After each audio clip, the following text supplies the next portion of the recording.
Back viewers, आज हम जानेंगे कि अनुपमा के नए एपिसोड में आखिर क्या हुआ। वनराज जो इतनी तेज़ कार ड्राइव करके जा रहा था, कार एक्सीडेंट में फंस जाता है। वहाँ पे मौजूद इतना बुरा कार एक्सीडेंट देखकर यही डिस्कस कर रहे होते हैं कि इस बंदे का बचना कितना मुश्किल है और उनको कॉल करके पुलिस को बुला लेना चाहिए। इधर बा बहुत बुरी तरह से घर पे रो रही हैं और कह रही हैं कि वो जानती थी कि कुछ ना कुछ बुरा तो होगा जब वो आज घर से गया था। सब के लिए वो कितना करता है, लेकिन फिर भी सब वनराज की कितनी इंसल्ट करते हैं, कितनी बेइज्जती करते हैं। अगर उसको कुछ भी हो गया तो वो उनमें से किसी को माफ़ नहीं करेगी। बापूजी कहते हैं कि ये वक्त नहीं है लड़ाई करने का, सिर्फ दुआ करो कि वनराज ठीक हो और उसको कुछ ना हो। उनकी जगह पे पहुंच जाती है और वनराज को गाड़ी से बाहर निकालती है। तभी अनु, समर और संजय के साथ वहां पहुंच जाते हैं और वनराज की ये हालत देखकर एकदम सख्ते में आ जाते हैं, लेकिन फिर रिलैक्स भी कर जाते हैं जब इंस्पेक्टर चेक करके बताता है कि वनराज सांसें ले रहा है। वहाँ खड़ा एक शख्स वनराज का फ़ोन अनु को देता है। काव्या बार बार कॉल करे जा रही है और सोच रही है कि वनराज कॉल क्यों नहीं उठा रहा। उनकी तो छोटी सी लड़ाई हुई थी, यकीनन वो अनु के घर ही गया होगा। तभी एम्बुलेंस वहाँ पहुँच जाती है और वनराज को स्ट्रेचर पे डाल देते हैं।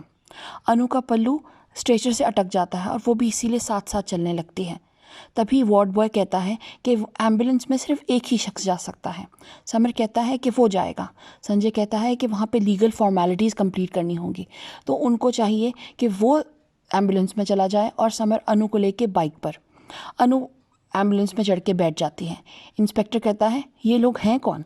समर बताता है कि जो इंजर हुए हैं ये उसके पापा हैं और जो एम्बुलेंस में साथ बैठी हैं वो उसकी मम्मी हैं। फिर एम्बुलेंस वहाँ से निकल जाती है।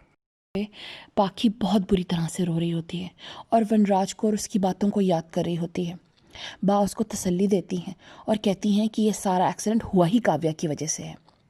डॉली समझाती है कि ये वक्त नहीं है कि किसी को हम बुरा भला कहें या ताने मारें। बा कहती हैं उनको नहीं पता, उनको अभी हॉस्पिटल जाना है वनराज को देखने। डॉली कहती है कि संजय की कॉल का तो वेट करें, वो बता तो दे कि वहाँ सब ठीक है और क्या हो रहा है, फिर हम जाएंगे हॉस्पिटल। बा मान जाती हैं। वनराज को हॉस्पिटल में ले जाया जाता है और डॉक्टर फ़ौरन ही उसका ट्रीटमेंट स्टार्ट कर देते हैं। अनु संजय से पूछती है कि क्या उसने पीछे घर वालों को सब खबर दी, और उसके बाद ये पूछती है कि वो किस तरीके से सब खर्चा मैनेज करेंगे। संजय कहता है उसने देख लिया है सब कुछ और सब मैनेज हो जाएगा किसी न किसी तरह। समर दूर खड़ा वनराज की कंडीशन देख देख के रो रहा होता है। तभी वहाँ से गुजरते हुए एक शख्स उसको तसल्ली देता है और उसको कहता है कि लड़के थोड़ी रोते हैं। समर कहता है क्यों, लड़के भी तो रोते हैं जब दुख हो इतना बड़ा। संजय समर को साइड पे ले जाता है और उसको हिम्मत दिलाने लगता है। अनु खड़ी वनराज को देख रही होती है। तभी वो देखती है कि काव्या की वीडियो कॉल आ रही है। वो फ़ोन उठा लेती है। काव्या अनु को देखकर और गुस्से में आ जाती है और उसको मारा हुआ थप्पड़ याद कर रही होती है। अनु कहती है कि वनराज उसके साथ नहीं है, बल्कि वो वनराज के साथ है हॉस्पिटल में, और दिखाती है वीडियो कॉल पे वनराज की कंडीशन कि देखो उसको एक्सीडेंट हो गया है। काव्या ये देखकर बहुत परेशान होती है और रोने लगती है और चिल्ला के कहती है ये सब उसकी वजह से हुआ है। डॉक्टर बाहर आता है। अनु वनराज के बारे में डॉक्टर से पूछती है। डॉक्टर बताता है कि वनराज को सिर्फ छोटी मोटी एक्सटर्नल इंजरीज आई हैं और कोई भी इंटरनल इंजरी नहीं आई, लेकिन फिर भी तसल्ली के लिए वो उसका फुल बॉडी स्कैन ज़रूर करेंगे। अनु की दुआएं काम कर गई हैं और उन्होंने वनराज को बचा लिया है। हाँ, लेकिन एक छोटी सी माइनर शोल्डर सर्जरी उनको ज़रूर करनी पड़ेगी ताकि फ्यूचर में कोई और कॉम्प्लिकेशन ना हो। अनु सर्जरी के बारे में सुन के फिर परेशान हो जाती है। डॉक्टर्स को तसल्ली देता है और रिलैक्स होने के कहता है कि जितना बुरा ये एक्सीडेंट हुआ था उसमें से इसका बच जाना, और वो भी माइनर इंजरीज़ के साथ, ये तो बहुत बड़ा मौजज़ा है। अनु वहाँ खड़ी रोने लगती है, सारी बातें और सारे तमाशे याद करने लगती है जो कि अभी उनके घर में हुए वनराज को लेकर। तभी समर अपनी माँ के पास आता है और उसको तसल्ली देता है और कहता है कि मिस्टर शाह ठीक हो जाएंगे। अनु कहती है कि उसको ऐसे ना बुलाए बल्कि पापा कहकर बुलाए। इधर काव्या जल्दी जल्दी तैयार हो रही होती है ताकि जल्दी से हॉस्पिटल की तरफ जाए। बा और बापूजी भी हॉस्पिटल पहुंच जाते हैं और बहुत रो रहे होते हैं। अनु उनको तसल्ली देती है और बा से कहती है कि वनराज बिल्कुल ठीक है और उसको सिर्फ माइनर एक्सटर्नल इंजरीज हुई हैं। संजय भी बाबूजी को बताता है कि गाड़ी तो बेशक बुरी तरह तबाह हो गई है, लेकिन वनराज को बचा लिया गया। और ये कितना अच्छा हुआ कि पिछले महीने ही वनराज ने पूरा इंश्योरेंस भरा है।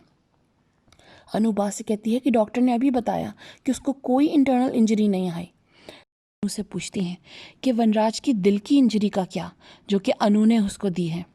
सारा कुछ अनु का किया धरा है।